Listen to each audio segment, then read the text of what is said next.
नमस्कार, news track में आपका स्वागत है। मैं हूं योगेश मिश्र। वाराणसी इन दिनों फिर एक बड़े विमर्श के केंद्र में है। एक और शहर में विकास के नाम पर व्यापक कार्य चल रहे हैं। सड़कों का चौड़ीकरण हो रहा है, घाटों का सुंदरीकरण किया जा रहा है, कॉरिडोर और सार्वजनिक ढांचे का आधुनिकीकरण किया जा रहा है।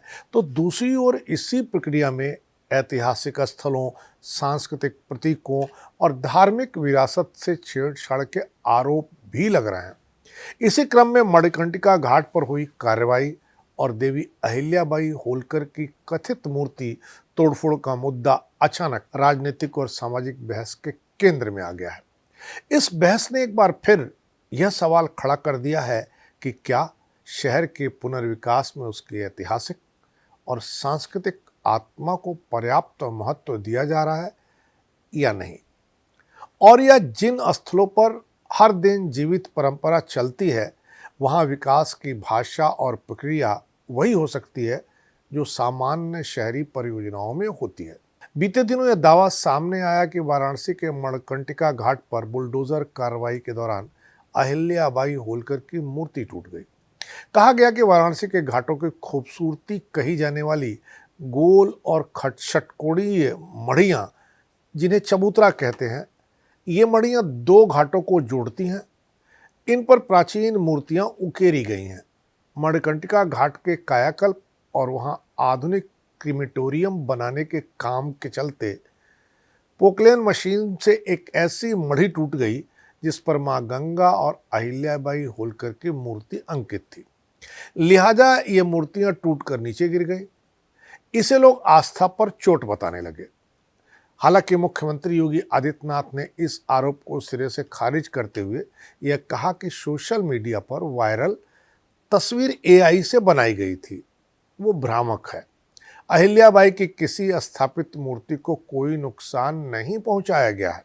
पर इसके उलट कांग्रेस के प्रदेश अध्यक्ष अजय राय ने कुछ तस्वीरें जारी कर यह आरोप लगाया कि मणिकर्णिका घाट पर बुलडोजर चलने से अहिल्याबाई होलकर की मूर्ति टूट गई। सरकार सच्चाई छिपा रही है। उनका कहना था कि मुख्यमंत्री द्वारा एआई से बनी तस्वीर कहना वास्तविकता से भागना है। इस टकराव ने बहस को मूर्ति टूटी या नहीं के प्रश्न पर केंद्रित कर दिया, जबकि इस विवाद की जड़ें कहीं गहरी हैं। विकास प्रक्रिया की पारदर्शिता, संवाद और विरासत संवेदनशीलता के प्रश्नों में निहित है। स्थानीय प्रशासन और उपलब्ध दृश्य प्रमाणों के आधार पर जो स्थिति सामने आती है वो यह है कि मणिकर्णिका घाट क्षेत्र में किसी अस्थायी ऐतिहासिक प्रतिमा के ध्वंस का कोई आधिकारिक प्रमाण सामने नहीं आया। जिन तस्वीरों का हवाला दिया गया है वे या तो किसी अस्थायी संरचना, डिजिटल रूप से संपादित दृश्य या संदर्भ से काटकर पेश की गई तस्वीरें प्रतीत होती हैं। घाट क्षेत्र में चल रही कार्रवाई को पुनर्विकास, अतिक्रमण हटाने और संरचनात्मक सुधार से जुड़ा बताया जा रहा है, न कि किसी ऐतिहासिक मूर्ति को हटाने से। फिर भी यह उतना ही सच है कि कार्रवाई की पारदर्शिता और संवाद की कमी ने संदेह और असंतोष को जन्म दिया। लिहाजा यह कहा जा सकता है कि जब किसी शहर की स्मृति पर काम होता दिखे तो लोगों की प्रतिक्रिया केवल तथ्य से नहीं, विश्वास से भी तय होती है। इसीलिए इस विवाद की गूंज बनारस से निकलकर इंदौर तक जा पहुंची। हमारे यहाँ सभी महापुरुषों को अपने अपने जाति के खांचे में बांधने का एक नया चलन चल निकला है। राजनेता गांधी जी को तेली समाज से जोड़कर जा बैठे हैं। हमारे सरदार वल्लभ भाई पटेल को तो कुर्मियों ने थाम लिया है। जवाहरलाल नेहरू को ब्राह्मण अपना नेता मानने लगे हैं। ऐसे ही राणा प्रताप को ठाकुरों ने अपना लिया है। ऐसे में अहिल्याबाई होलकर को अपनाने से पाल समाज कैसे चूकता। लिहाजा उनकी मूर्ति के टूटने के नाम पर पाल समाज का गुस्सा फूटना लाजमी था। जिला प्रशासन ने 8 लोगों पर प्राथमिकी दर्ज की। इसीलिए सवाल केवल यह नहीं रह जाता कि मूर्ति टूटी या नहीं, बल्कि यह बन जाता है कि क्या मणिकर्णिका घाट जैसे स्थल पर विकास के तरीकों को लेकर कोई स्पष्ट विरासत नीति होनी चाहिए। क्या ऐतिहासिक स्मृतियों को संरक्षित करने की संस्थागत व्यवस्था मौजूद है, और क्या बनारस के विकास में स्थानीय समाज को वास्तविक साझेदार बनाया जा रहा है। इन प्रश्नों के उत्तर उसी शहर के इतिहास और विरासत की परतों में छिपे होते हैं, जिसे आज बदला जा रहा है। ऐसे में इस सच को भी जानना जरूरी हो जाता है कि 2023 में मणिकर्णिका घाट के डोम राजा के आग्रह पर प्रधानमंत्री नरेंद्र मोदी ने इस प्रोजेक्ट को मंजूरी दी थी। डोम राजा के बेटे विश्वनाथ चौधरी के मुताबिक बरसात के समय वहां दाह संस्कार करना नर्क जैसा हो जाता है। जगह की कमी की वजह से चिताओं की भस्म लोगों के घरों और खिड़कियों तक पहुंचती हैं। गलियां इतनी पतली हैं कि शव लेकर आने जाने वाले परिजनों को घंटों इंतजार करना पड़ता है। रूपा फाउंडेशन के सहयोग से करीब 39,000 वर्ग फीट में यह भव्य क्रीमेटोरियम तैयार किया जा रहा है। यह काशी कॉरिडोर से सटा होगा। यहाँ विश्व स्तरीय सुविधाएं होंगी। प्लेटफॉर्म्स की संख्या बढ़ाई जा रही है ताकि चिताओं को इंतजार न करना पड़े और परिजनों के लिए सुव्यवस्थित बैठने की जगह भी बनाई जा रही है।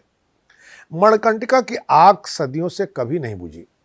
अब सरकार चाहती कि इस मोक्ष द्वार पर आने वालों को आखिरी विदाई के समय थोड़ी सहूलियत मिल सके। मणिकर्णिका घाट को केवल एक शमशान घाट कहना उसकी ऐतिहासिक और सांस्कृतिक भूमिका को कम करके आंकना होगा। यह हिंदू धर्म के सबसे पवित्र अंत्येष्टि स्थलों में से एक है। मान्यता है कि यह अंतिम संस्कार से मोक्ष की प्राप्ति होती है और यह घाट लगातार जलती चिताओं, पुरोहित परंपरा और सामाजिक अनुष्ठानों का जीवंत प्रतीक है। इसी कारण आरोप यह है कि पुनर्विकास के नाम पर घाट की प्राकृतिक बनावट बदली जा रही है। पारंपरिक रास्तों, बैठकों और क्रियास्थलों में हस्तक्षेप किया जा रहा है और दृश्य सौंदर्य को आध्यात्मिक उपयोगिता पर प्राथमिकता दी जा रही है।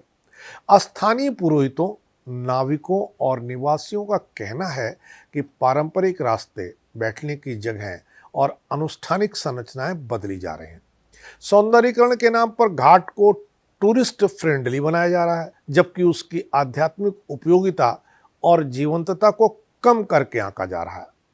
उनका तर्क है कि मणिकर्णिका घाट कोई सजावटी स्थल नहीं बल्कि चलती हुई परंपरा है और चलती हुई परंपरा के साथ छेड़छाड़ का अर्थ केवल संरचना का बदलना नहीं, व्यवहार और विश्वास की लय का बदलना भी होता है। पर मूर्ति टूटने के मिथ और हकीकत की बहस विराम लेते दिख नहीं रही है, क्योंकि देवी अहिल्याबाई होलकर का वाराणसी से संबंध केवल श्रद्धा का नहीं बल्कि निर्माण, संरक्षण और सांस्कृतिक पुनर्जागरण का भी है।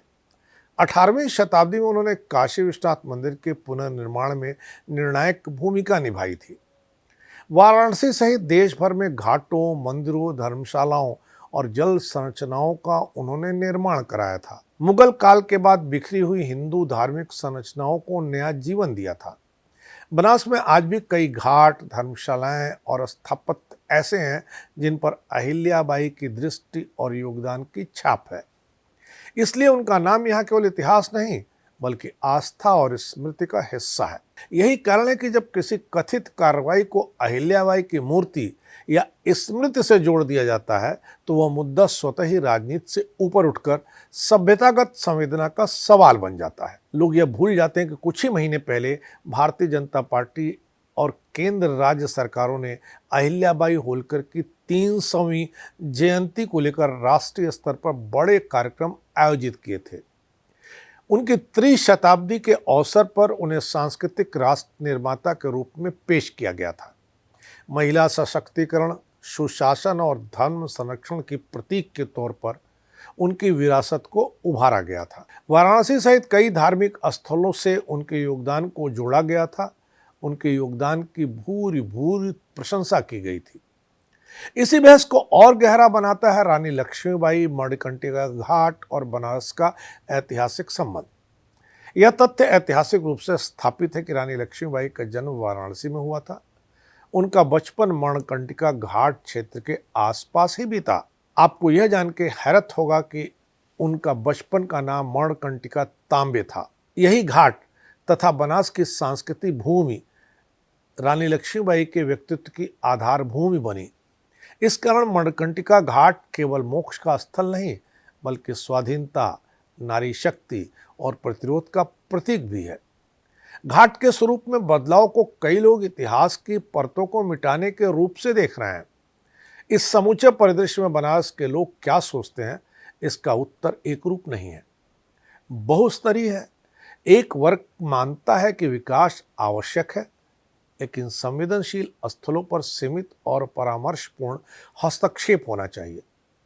दूसरा वर्ग मानता है कि बनारस की आत्मा उसके घाटों, गलियों और अनगढ़ संरचनाओं में है। उन्हें स्मार्ट बनाना उसे निर्जीव बनाना हो सकता है, और कई पुरोहित, नाविक तथा स्थानीय परिवार कहते हैं कि उनसे न तो राय ली गई, न विश्वास में उन्हें लिया गया। इसलिए बनारस इस मुद्दे पर एक गहरी चिंता में एकजुट दिखता है। वह चिंता यह है कि विकास चाहिए लेकिन पहचान खोकर नहीं, सुधार चाहिए लेकिन स्मृति मिटाकर नहीं, सुविधाएं चाहिए लेकिन आत्मा कुर्बान करके नहीं। क्योंकि बनारसियों की चिंता यह नहीं कि काम हो रहा है, बल्कि उनकी चिंता यह है कि कैसे हो रहा है, किससे पूछकर हो रहा है, किसे बाहर रखकर हो रहा है। इसी व्यापक पृष्ठभूमि में पिछले कुछ वर्षों में उभरा काशी मॉडल ऑफ डेवलपमेंट आज एक राष्ट्रीय बहस का विषय बन गया है। क्या यह मॉडल विरासत के साथ विकास का सफल उदाहरण है, या यह आधुनिकता के दबाव में परंपरा को संकुचित कर रहा है? यह सवाल भी जेरे बहस है बनारस में। काशी मॉडल का मूल विचार यह है कि धार्मिक, पर्यटन और बुनियादी ढांचे का तीव्र विस्तार किया जाए, ऐतिहासिक स्थलों का सौंदर्यीकरण हो, यातायात, सुरक्षा और सुविधाओं का आधुनिकीकरण हो, शहर को वैश्विक धार्मिक पर्यटन मानचित्र पर प्रमुख स्थान दिलाया जाए। इस मॉडल का सबसे प्रतीकात्मक उदाहरण काशी विश्वनाथ कॉरिडोर है, जिसने एक मंदिर को गंगा से सीधे जोड़ा और वाराणसी की छवि को राष्ट्रीय अंतर्राष्ट्रीय स्तर पर बदला। यह मॉडल राज्य और केंद्र दोनों स्तरों पर तेज निर्णय, बड़े पैमाने पर अधिग्रहण और निर्माण पर आधारित माना जाता है। तुलनात्मक दृष्टि से देखें तो उज्जैन में बने महाकाल लोक को कई लोग काशी मॉडल का संतुलित संस्करण कहते हैं, क्योंकि वहां निर्माण अपेक्षाकृत सीमित क्षेत्र तक रहा, परंपरागत पूजा पद्धति और कर्मकांड में न्यूनतम हस्तक्षेप हुआ, स्थानीय पुजारियों व समाज को प्रक्रिया में अधिक शामिल किया गया। काशी में इसके विपरीत परियोजनाओं का पैमाना बड़ा और हस्तक्षेप गहरा रहा, जिसमें सुविधाएं तो बढ़ी लेकिन विवाद भी बढ़े। अयोध्या का विकास मॉडल मुख्यतः नव निर्माण केंद्रित है, जहां अधिकांश ढांचा शून्य से निर्मित किया जा रहा है और जीवित दैनिक कर्मकांड वाले घाटों व सकरे ऐतिहासिक मोहल्लों का दबाव तुलनात्मक रूप से कम है। काशी में समस्या यह है कि यहाँ हर निर्माण किसी न किसी जीवित परंपरा को छूता है। इसी कारण यहाँ विरोध और संवेदनशीलता अधिक दिखाई देती है। प्रयागराज में विकास का फोकस इवेंट आधारित रहा। कुंभ और माघ मेला, जहां नदी तट विकास और अस्थायी संरचनाओं के संतुलन पर आधारित रहे, और मेले के बाद शहर अपनी पारंपरिक लय में लौट आया। काशी मॉडल में विकास अस्थायी और निरंतर है, जिसमें शहर की मूल संरचना अस्थायी रूप से बदल रही है। काशी मॉडल पर बहस तब और गहरी हो जाती है जब इसे अहिल्याबाई होलकर और रानी लक्ष्मीबाई जैसी ऐतिहासिक शख्सियतों से जोड़कर देखा जाता है। अहिल्याबाई ने काशी में संरक्षण का मॉडल प्रस्तुत किया, कम हस्तक्षेप और अधिक सम्मान का मॉडल। रानी लक्ष्मीबाई का बचपन मणिकर्णिका क्षेत्र से जुड़ा है, जिससे वह घाट नारी शक्ति और प्रतिरोध का प्रतीक भी बनता है।